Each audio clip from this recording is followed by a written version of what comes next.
नमस्कार, स्वागत है आपका बोलता हिमाचल पर। आज है 8 जुलाई 2023 और हिमाचल प्रदेश की आज की सबसे बड़ी खबरें हम आपके लिए लेकर आए हैं।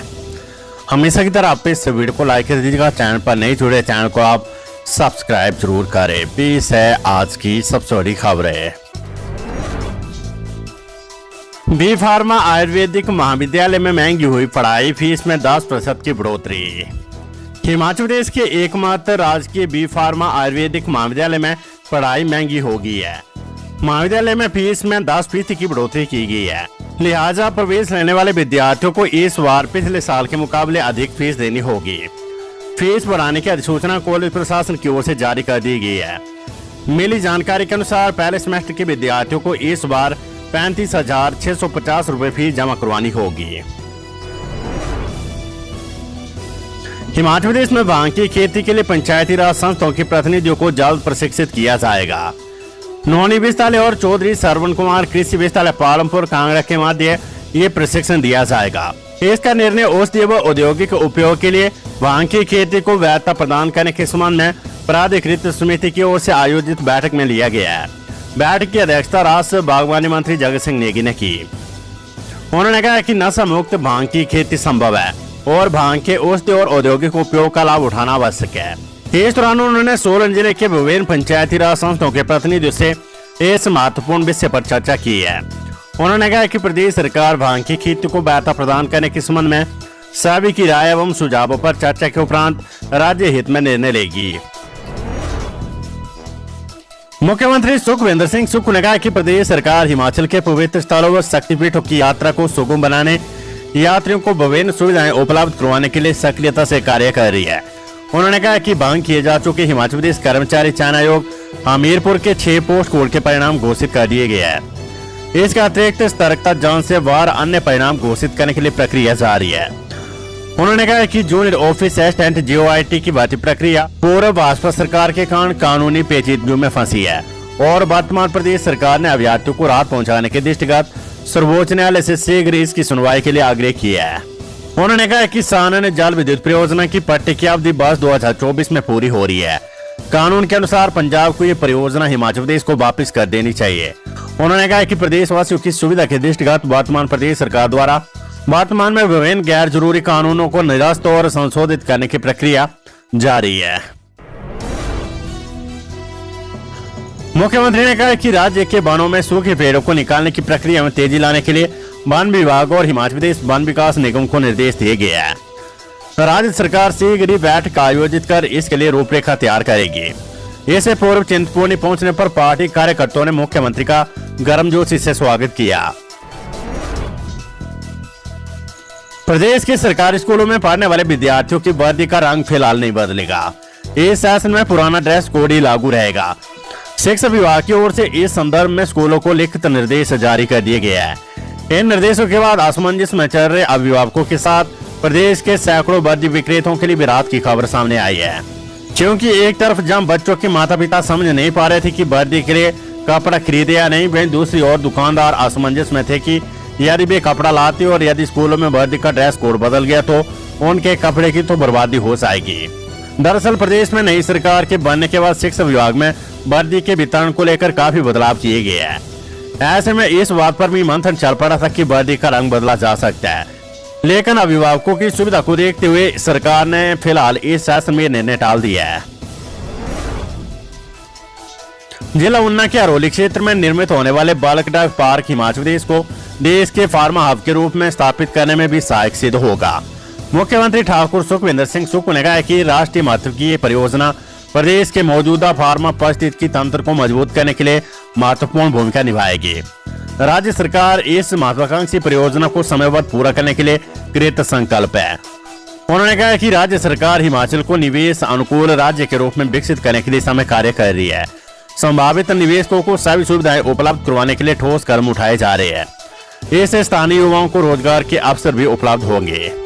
8,000 से 10,000 करोड़ रुपए की निवेश क्षमता वाला ये बालक डाक पार्क 15,000 से अधिक लोगों को रोजगार के अवसर उपलब्ध करवाएगा। इस महत्वाकांक्षी परियोजना की अधोसंरचना निर्मित करने के लिए 225 करोड़ रुपए की अनुदान सहायता की पहली किस्त प्राप्त हो चुकी है। केंद्र सरकार के औषध विभाग की ओर से बालक डाक पार्क प्रोत्साहन योजना के दिशा निर्देश के तहत ये अनुदान राशि प्रदान की गई है। इस परियोजना को समयबद्ध पूरा करने के लिए राज्य सरकार ने Himachal Pradesh bulk drug park infrastructure limited को कॉर्पोरेट मामलों के मंत्रालय के साथ राज्य कार्यान्वयन एजेंसी के रूप में पंजीकृत किया है। ये एजेंसी इस परियोजना के कार्यान्वयन के लिए आने वाले सभी वादों का शीघ्र निवारण सुनिश्चित करेगी। राज्य में जल शक्ति विभाग को पानी से संबंधित कार्यों के लिए शीघ्र निष्पादन के निर्देश दिए गए हैं। क्षेत्र के भूमिगत जल स्तर के सुधार एवं रख रखाव के लिए जल शक्ति विभाग को 11 करोड़ 75 लाख रुपए उपलब्ध करवाए जाएंगे। हिमाचल प्रदेश सिविल जज परीक्षा HJS के लिए अस्वीकृत उम्मीदवारों को सुप्रीम कोर्ट से बड़ी राहत मिली है। सर्वोच्च न्यायालय ने आंतरिक राहत देते हुए आयोग को आदेश दिए कि वे याचिकाकर्ताओं को आवश्यक प्रवेश पत्र जारी करें और ये सुनिश्चित किया जाए कि उनमें परीक्षा के लिए केंद्र दर्शाया गया हो। अदालत ने अपने आदेशों में स्पष्ट किया कि ये अंतरिम राहत उनके पक्ष में समानता नहीं बनाएगी और ये याचिका के नतीजे के अधीन रहेगी। अदालत ने हिमाचल प्रदेश उच्च न्यायालय के आदेशों को चुनौती देने वाली याचिकाओं पर नोटिस जारी किया है। हाईकोर्ट ने याचिकाकर्ताओं को प्रारंभिक परीक्षा देने से रोकने के लिए आयोग के फैसले को बरकरार रखा था। हिमाचल प्रदेश विश्वविद्यालय 17 जुलाई से स्नातकोत्तर डिग्री कोर्स की परीक्षाएं आयोजित करेगा। प्रदेश भर में आयोजित की जाने वाली परीक्षाओं का शेड्यूल विश्वविद्यालय ने जारी कर दिया है। साथ ही इसे आम छात्र छात्रों की सुविधा के लिए वेबसाइट पर अपलोड कर दिया गया है। स्नातकोत्तर डिग्री कोर्स की रेगुलर दूसरे और चौथे सेमेस्टर की परीक्षाएं 15 अगस्त तक पूरी हो जाएगी। इसके बाद रियापेड परीक्षाएं जारी रहेगी। विश्वविद्यालय के परीक्षा नियंत्रक डॉक्टर JS नेगी ने बताया कि छात्र परीक्षा का विस्तृत शेड्यूल वेबसाइट पर देख सकते हैं। हिमाचल प्रदेश विश्वविद्यालय के दूरवर्ती शिक्षा एवं मुक्त अध्ययन केंद्र इक्डोल ने शैक्षणिक सत्र 2023-24 जुलाई में स्नातक, स्नातकोत्तर डिग्री और डिप्लोमा कोर्स में प्रवेश के लिए शेड्यूल जारी कर दिया है। इसके अनुसार संस्थान में दूरवर्ती शिक्षण मोड से B और B.Com वार्षिक प्रणाली के लिए 10 अगस्त तक आवेदन किया जा सकता है। वहीं स्नातकोत्तर डिग्री कोर्स में MA हिंदी, इंग्लिश, संस्कृत, अर्थशास्त्र, इतिहास, म्यूजिक, लोक प्रशासन, समाजशास्त्र, राजनीतिक विज्ञान, M.Com और MA JMC के 2 वर्षीय कोर्स के लिए 10 अगस्त तक आवेदन की अंतिम तिथि रहेगी। हिमाचल प्रदेश के जिला कुल्लू के आउटर सिराज क्षेत्र में 18,570 फीट की ऊंचाई पर स्थित शेरखंड महादेव की यात्रा शुक्रवार को भोलेनाथ के उद्घोषों के साथ शुरू हो गई है। यात्रा 20 जुलाई तक चलेगी। शेरखंड महादेव यात्रा ट्रस्ट के अध्यक्ष एवं उपायुक्त कुल्लू आशुतोष गर्ग ने यात्रा के पहले आधार शिविर सिंगार से यात्रा को हरी झंडी दिखाते हुए 50 श्रद्धालुओं के जत्थे और मां भीमा काली छड़ी यात्रा को रवाना किया। हिमाचल प्रदेश के मुख्य सचिव प्रबोध सक्सेना ने पेपर लीक मामले में भंग हमीरपुर कर्मचारी चयन आयोग के माध्यम से ली गई ऐसी परीक्षाओं के परिणाम जल्द जारी करने के निर्देश दिए हैं जिनकी जांच नहीं चल रही है। शुक्रवार को राज्य सचिवालय में लोक सेवा आयोग के सचिव के साथ हुई बैठक में मुख्य सचिव ने परिणाम जल्द निकालने को कहा है। मुख्य सचिव ने कहा कि मुख्यमंत्री के स्पष्ट निर्देश है कि जिन परीक्षाओं की खिलाफ जांच नहीं हो रही है उनके परिणाम निकालने में देरी न की जाए। मुख्य सचिव ने विजिलेंस के अधिकारियों को भी जांच प्रक्रिया जल्द पूरी करने को कहा है। विद्यार्थियों का समग्र विकास सुनिश्चित करने के दृष्टिगत हिमाचल प्रदेश सरकार ने सभी विद्यालयों और महाविद्यालयों के खेल मैदान शिक्षण अवधि के बाद भी खुले रखने का निर्णय लिया है। प्रदेश सरकार के प्रवक्ता ने शुक्रवार को बताया कि इन शिक्षण संस्थानों में पढ़ने वाले विद्यार्थी दैनिक शिक्षण अवधि के बाद भी खेल परिसर का उपयोग खेल कूद गतिविधियों के लिए कर सकते। इस पहल का उद्देश्य विद्यार्थियों को खेल गतिविधियों में शामिल करने के लिए प्रोत्साहित करने और उनके डिजिटल और भौतिक जीवन के बीच एक स्वस्थ संतुलन बनाने का अवसर प्रदान करना है। हेमकेयर कार्ड धारकों को अस्पतालों में ऑपरेशन का सामान उपलब्ध न होने के मामले में स्वास्थ्य विभाग ने कंपनी को पैसा जारी करने का मामला वित्त विभाग से उठाया है। विभाग ने कंपनी को पैसा जारी करने संबंधित फाइल वित्त विभाग को भेज दी है। अस्पतालों में आंखों की लेंस ही नहीं बल्कि सर्जरी का सामान भी उपलब्ध नहीं हो रहा है। मरीज और तीमारदार परेशान है। डॉक्टर मरीजों को ऑपरेशन करने की तारीखें दे रहे हैं। हिमाचल प्रदेश के कई अस्पतालों में हेमकेयर कार्ड के तहत मिलने वाली चिकित्सा सेवाएं चरमरा गई है। मरीजों से ऑपरेशन करने का सामान दवा की दुकानों से मंगवाया जा रहा है। जिला अस्पताल से स्वास्थ्य विभाग को इस बारे में अवगत कराया जा रहा है, लेकिन अभी तक ये सुविधा बहाल नहीं हुई है। स्वास्थ्य सचिव M सूद ने बताया कि कंपनी को जल्द ही राशि का भुगतान किया जाएगा। फाइल वित्त विभाग को भेजी गई है। सोमवार तक इसकी मंजूरी मिल जाएगी। हिमाचल में हेमकेयर कार्ड के तहत मिलने वाले चिकित्सा सुविधाओं को प्रभावित नहीं होने दिया जाएगा। हिमाचल प्रदेश हाईकोर्ट ने राष्ट्रीय मुक्त विद्यालय संस्थान NIOS के फर्जी प्रमाण पत्रों की धीमी जांच पर पुलिस को फटकार लगाई है। अदालत ने कहा कि यदि मामले की गंभीरता से जांच नहीं की गई तो अदालत को मजबूरन SIT गठित करनी पड़ेगी। अदालत ने जांच अधिकारी से 2 हफ्ते के भीतर जांच की प्रगति रिपोर्ट तलब की है। मामले की सुनवाई 20 जुलाई को निर्धारित की गई है।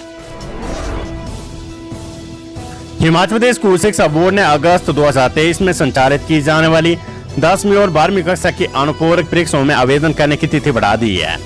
अब अभ्यर्थी 1000 रुपए विलम्ब शुल्क के साथ 15 जुलाई तक आवेदन कर सकेंगे। पूर्व मुख्यमंत्री जयराम ठाकुर बोले, बदले की भावना से काम कर रही है सुख सरकार, इससे पहले किसी ने चलते संस्थान नहीं किए बंद। पूर्व मुख्यमंत्री जयराम ठाकुर ने रामपुर में एक जनसभा को संबोधित करते हुए प्रदेश सरकार पर जमकर निशाना साधा। नेता प्रतिपक्ष ने सरकार पर बदले की भावना से काम करने का आरोप लगाते हुए कहा कि हमने लोगों की मांग पर रामपुर विधानसभा क्षेत्र में संस्थान खोले थे। सुख सरकार ने शपथ ग्रहण करते ही सारे संस्थान बंद कर दिए। उन्होंने कांग्रेस के नेता और वर्तमान सरकार में लोक निर्माण विभाग के मंत्री विक्रमादित्य सिंह से पूछा कि वे आज रामपुर के लोगों को बताया कि रामपुर में मेरी सरकार द्वारा खोला गया लोक निर्माण विभाग का डिवीजन गलत था। रामपुर के विधायक बताया कि संस्कृत महाविद्यालय गलत खोला गया था। बिल लिख कर दिए कि जयराम ने गलत किया था। यदि लिख कर देने की हिम्मत नहीं है तो उन संस्थानों को फिर से बहाल करे। नेता प्रतिपक्ष ने कहा कि सुख सरकार प्रतिशोध की भावना से काम कर रही है। सिरमौर के 14 विकास खंडों में कार्य कर रहे प्राइमरी BRCC में से 12 BRCC को हटा दिया गया है। निदेशक प्रारंभिक शिक्षा विभाग ने कार्यालय निर्देश जारी कर इन BRCC को ऐसे प्राथमिक स्कूलों में नियुक्ति दी है जहां शिक्षकों के पद खाली चल रहे हैं।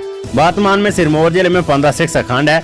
इनमें से 14 शिक्षा खंडों में समग्र शिक्षा अभियान में BRCC प्राइमरी और BRCC अपर कार्य कर रहे थे। एक शिक्षा खंड खोड़ोवाला हाल ही में अस्तित्व में आया है। इस कारण इस शिक्षा खंड में कोई भी BRCC नियुक्त नहीं है। प्रारंभिक शिक्षा निदेशक ने जिले के 14 में से 12 शिक्षा खंडों में कार्य कर रहे BRCC को हटाकर स्कूलों में तैनाती दी है। Weather update. हिमाचल में भारी बारिश से नदी नाले उफान पर 168 सड़कें ठप, 2 दिन के लिए ऑरेंज अलर्ट जारी। हिमाचल प्रदेश में मानसून ने रफ्तार पकड़ ली है। येलो अलर्ट के बीच शुक्रवार दोपहर को प्रदेश की राजधानी शिमला व अन्य भागों में भारी बारिश दर्ज की गई है। भारी बारिश से प्रदेश में नदी और नाले उफान पर है। प्रदेश में जारी बारिश के चलते शुक्रवार शाम तक 168 सड़कों पर आवाजाही ठप रही। शिमला में 46 और नाहन में 35 मिलीमीटर बारिश दर्ज हुई है। शिमला में जगह जगह जल भराव की सूचना है। कई जगह मलबा सड़कों पर आ गया है। सरकार ने लोगों से मौसम को भांपकर ही यात्रा करने की सलाह दी है। मौसम विज्ञान केंद्र शिमला ने 8 और 9 जुलाई के लिए भारी बारिश का ऑरेंज अलर्ट जारी किया है। 10 जुलाई के लिए येलो अलर्ट जारी किया गया है। प्रदेश में 13 जुलाई तक बारिश का सिलसिला जारी रहने की संभावना है। विभाग ने स्थानीय लोगों व पर्यटकों को नदी नालों और भूस्खलन के प्रति संवेदनशील स्थानों से दूर रहने की अपील की है। साथ ही विभिन्न विभागों की ओर से जारी एडवाइजरी व दिशा निर्देशों का पालन करने को कहा गया है। CM सुख बोले, प्रदेश हित में पार्टी विचारधारा से ऊपर उठकर एकजुट प्रयास करे नेता प्रतिपक्ष। मुख्यमंत्री सुखविंदर सिंह सुक्खू ने नादौन के सेरा विश्राम गृह में मीडिया कर्मियों से अनौपचारिक बातचीत में नेता प्रतिपक्ष जयराम ठाकुर द्वारा चंडीगढ़ में हिमाचल की हिस्सेदारी को लेकर दिए गए बयान पर प्रतिक्रिया व्यक्त करते हुए उन्हें संकीर्ण विचारधारा से उठकर प्रदेश हित में व्यापक दृष्टिकोण अपनाते हुए एकजुट काम करने की सलाह दी है। उन्होंने कहा कि भाजपा नेताओं को चंडीगढ़ में हिमाचल प्रदेश की हिस्सेदारी का मामला केंद्र सरकार के साथ उठाने एवं इसे हल करने की दिशा में सार्थक प्रयास करने चाहिए। पड़ोसी राज्यों को पानी छोड़ने संबंधी मीडिया के एक अन्य सवाल का जवाब देते हुए मुख्यमंत्री ने कहा कि हरियाणा भी किसाईयों और रेणुका जी बांध से अधिक पानी की मांग कर रहा है और इस मामले का सौहार्दपूर्ण तरीके से हल करने के लिए आपस में विचार विमर्श जारी है। तो ये थी हिमाचल प्रदेश की आज की सबसे बड़ी खबरें। हमेशा की तरह आप इस वीडियो को लाइक कर दीजिएगा और हमारे चैनल बोलता हिमाचल को आप YouTube पर सब्सक्राइब जरूर करें। अगर आपने हमारे चैनल बोलता हिमाचल को अभी तक सब्सक्राइब नहीं की तो सब्सक्राइब कर लीजिएगा। हिमाचल की सभी बड़ी खबरों के अपडेट्स हम आपको एक ही न्यूज बुलेटिन में देते हैं। तो आप एक ही न्यूज बुलेटिन में सुबह हिमाचल की सभी बड़ी खबरों को एक साथ देख सकते हैं। तो इसके लिए आप हमारे चैनल बोलता हिमाचल को सब्सक्राइब कर दीजिएगा। और अगर आपका कोई सवाल है, अगर आपको किसी अन्य खबर का इंतजार है तो वो आप हमें कमेंट बॉक्स में कमेंट करके जरूर बताएगा। नमस्कार, जय हिंद, जय भारत।